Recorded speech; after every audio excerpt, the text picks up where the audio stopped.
নমস্কার বন্ধুরা, কেমন আছো সবাই? আমি রশনি আমার আরও একটি নতুন ব্লগে তোমাদের অনেক স্বাগত জানাই। আশা রাখবো আজকের ভিডিওটি সবাই শুরু থেকে শেষ অবধি দেখবে ও আমার পাশে থাকবে। 25শে ডিসেম্বর বেরিয়েছিলাম আমরা একটা ছোট্ট ভ্রমণের উদ্দেশ্যে, কারণ 25শে ডিসেম্বর তো সবসময়ের জন্য স্পেশাল একটা দিন, আর স্পেশাল দিনে স্পেশাল জায়গা যেতে কিন্তু সববার ভালো লাগে। আর ঠাকুরবাড়ি তো আমাদের কাছে সবসময় স্পেশাল দিন। হ্যাঁ, আমি দেওঘরের ঠাকুরবাড়ির কথা বলছি, মানে দেওঘর সৎসঙ্গ নগরের কথা বলছি। তো আমরা 25শে ডিসেম্বর যাত্রা শুরু করেছিলাম দেওঘরের উদ্দেশ্যে।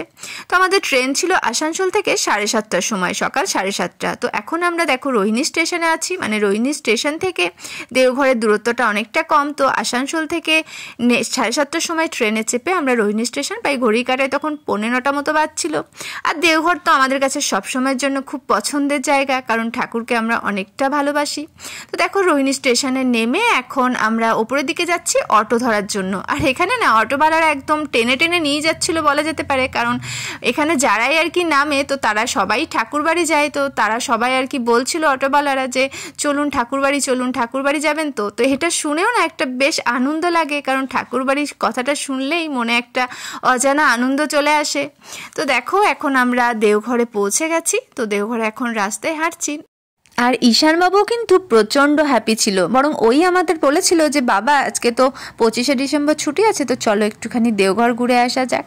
তো দেখো এখন দেওঘরে চলে এসেছি। তো আমরা বললাম, তো তারপর এখন খিদেটাও না প্রচুর পেয়ে গেছিলো, কারণ সকালে তো সেই আর কি বেরিয়েছি, কারণ ব্রেকফাস্ট করে তো অত সকালে বেরোতে পারিনি, একটুখানি চা আর বিস্কিট খেয়ে বেরিয়েছিলাম। তো খিদেটা কিন্তু বেশ পেয়েছিল, ঈশানবাবুরও অনেক পেয়েছিল। তাই ভাবলাম আগে নেমে ব্রেকফাস্ট করা যাক। তো ব্রেকফাস্টের জন্যই আমরা আর কি দোকান খুঁজছিলাম। আর যেহেতু সৎসঙ্গ নগরে যেই তুমি প্রবেশ করে যাবে এটা কিন্তু সম্পূর্ণ নিরামিষ, মানে যেটাই খাবে তুমি সবটাই নিরামিষ। চাউমিন বা রোল যেটাই খাও না কেন। আর পুরি সবজিটা তো সবার খুব ভালো লাগে। তো দেখো গেটটা একটুখানি দেখে নিলাম, কারণ গেটটা দেখার মধ্যে একটা আনন্দ থাকে।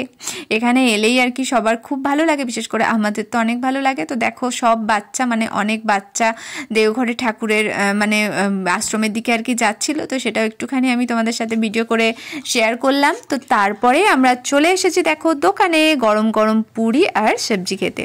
তো এদিকে দেখো ঈশানবাবু আর তোমাদের দাদাভাই তো বসে গেছে। এরপর আমারও চলে এসেছে গরম গরম পুরি, তার সাথে সবজি, আর তার সাথে ছিল বেগনি ভাজা, তার সাথে ছিল আচার। কিন্তু আমি যদিও আচারটা আর কি খাইনি, কারণ আচারটা অত সকালে খালি পেটে আচার খেতে ভালো লাগছিল না। তো তারপরেই ভাবলাম একটুখানি চা খাওয়া যাক। তো তোমাদের দাদাভাই বললো যে চলো চা খাবে। তো চা খাওয়ার নাম শুনে কি না বলা যায় বলো? তাও আবার সেটা যদি হয় মাটির ভাঁড়ের চা। তো ও তো দুধ চা নিয়েছিল, আর আমি তো আমার পছন্দের জানো লিকার চা। তো আমার পছন্দের নিয়ে নিলাম হাতে 1 কাপ লিকার চা। তো লিকার চাটা খেলাম, তৃপ্তিভাবে খেলাম, কারণ মাটির ভাঁড়ের চা তো আমার খুব ভালো লাগে। আর সেদিন না ঠান্ডাটাও কিন্তু বেশ ছিল। তো তারপরে আমরা দেখো এদিকটাতে আসছিলাম আর কি, তো এই মাঠটা দিয়ে তো এদিকটাতে একটুখানি কাজ ছিল। তো তারপর এবার আশ্রমের ভেতরে যাব। আর এদিকে ঈশানবাবুকে দেখেছো? ঈশানবাবু এখন মাঠের ভেতর দিয়ে এখন খুব আনন্দ করতে করতে যাচ্ছে। এই যে সাদা যে বিল্ডিংটা দেখছো, তো এখানেই আনন্দবাজার আর কি খাওয়ানো হয়, মানে প্রসাদ গ্রহণ করানো হয় আর কি। তো এটা শুরু হবে 11টা থেকে প্রসাদ গ্রহণ। তো তোমাদের সাথে সবটাই আর কি শেয়ার করব, কিন্তু তোমরা ভিডিওটা শুরু থেকে সবাই মানে দেখতে থাকো, কেউ কিন্তু স্কিপ করবে না। তো দেখো এখন আশ্রমের ভেতরে যাচ্ছি, মানে আমার প্রাণের ঠাকুরের দর্শনের উদ্দেশ্যে যাচ্ছি। মনটা খুব ব্যাকুল ছিল যে কখন ঠাকুরের দর্শন করব। তো দেখো যাচ্ছে, আর সবাই না প্রচুর এসেছিলো সেদিন, অনেকটা ভিড় ছিল। তো ঠাকুর দর্শনের পর দেখো আমি বাইরেটা তোমাদের সাথে একটু শেয়ার করছি, কারণ ভেতরে তো ক্যামেরাটা অ্যালাউড নেই, মানে মোবাইল ফোনে ফটো বা ভিডিও করা। তো আমি ওই জন্য ফটো বা ভিডিও কিছুই করিনি। তো দেখো তারপর ঠাকুরকে মন প্রাণ দিয়ে ডেকে, মানে আমার ঠাকুরের কাছে আমার সমস্ত মনের দুঃখ কথা সুখ সমস্তটা শেয়ার করে এখন দেখো বাইরেটাতে যাচ্ছি। এখন যাচ্ছি আচার্যদেবের সাথে দেখা করতে, কারণ দেওঘরে আসলে তো ঠাকুরের দর্শনের পরেই আর কি যার দর্শন করতে ইচ্ছা হয় তিনি হচ্ছেন আচার্যদেব। তো তার তো দর্শন করতেই হবে। তো আচার্যদেবের কাছে সবাই দেখো যাচ্ছে, আর যেতে যেতে দেখো তোমাদের সাথে আমি বাইরেটা একটুখানি শেয়ার করতে করতে যাচ্ছি। এতটা ভালো লাগে বন্ধুরা জায়গাটা, বারবার আসতে ইচ্ছা করে। এখানে যখনই আসি না একদম যেতে ইচ্ছা করে না, মনে হয় যে সারাটা দিন এখানেই বসে থাকি, আশ্রমেই সময় কাটিয়ে দিই। তো দেখো ঈশানবাবুও খুব হ্যাপি পিলাপিলি যাচ্ছিল। এদিকে আমরা আচার্যদেবের সাথে দেখা করার পর এখন চলে এসেছি আনন্দবাজারে প্রসাদ গ্রহণ করতে। তো ঘড়ি কাটে কিন্তু তখন বাজছিল প্রায় 1:45 মতো। তো এইদিকে দেখো সবাই বসে আছে। আমি তো তোমাদের বললাম যে 11টা থেকে শুরু হয়। আর এর আগে না আমি আমার আরেকটা ভ্লগে হয়তো মানে 2-1টা ভ্লগে হয়তো তোমাদের সাথে আমি এই প্রসাদ গ্রহণটা শেয়ার করেছিলাম, মানে আনন্দবাজারটা আর কি শেয়ার করেছিলাম। তো আরও একবার শেয়ার করছি, কারণ এখানে এলে বারবার কিন্তু এটা শেয়ার করতে ইচ্ছে করে। তো দেখো সবাই কত প্রসাদ গ্রহণ করার জন্য বসে রয়েছে। আর এখানে কিন্তু প্রসাদটা সম্পূর্ণ কিন্তু বিনামূল্যে খাওয়ানো হয়, সেটা নিশ্চয়ই তোমাদেরকে আগের ভ্লগে আমি বলেছি। তো দেখো 11টা থেকে শুরু হয়, এখনও ঘড়ি কাটায় 2টো মতো বাজছে। এখনও দেখেছো কত মানুষ বসে রয়েছে। আর জায়গাটা দেখেছো বিরাট বড় একটা জায়গা, মানে কততলা বিল্ডিং দেখেছো। তো সেখানে জুড়ে আর কি সবাই মিলে আর কি প্রসাদ খাচ্ছে। তো সবটাই কিন্তু ঠাকুরের আশীর্বাদ, ঠাকুরের কৃপা বা আশীর্বাদ ছাড়া না এগুলো কোনোটাই সম্ভব নয়। এটা আমি বারবার তোমাদের সাথে বলি বা শেয়ার করি, আমি নিজেও কিন্তু বিশ্বাস করি। তো দেখো পাতে পড়ে গেছে গরম গরম খিচুড়ি, তার সাথে ছিল কিন্তু সুন্দর একটা চাটনি।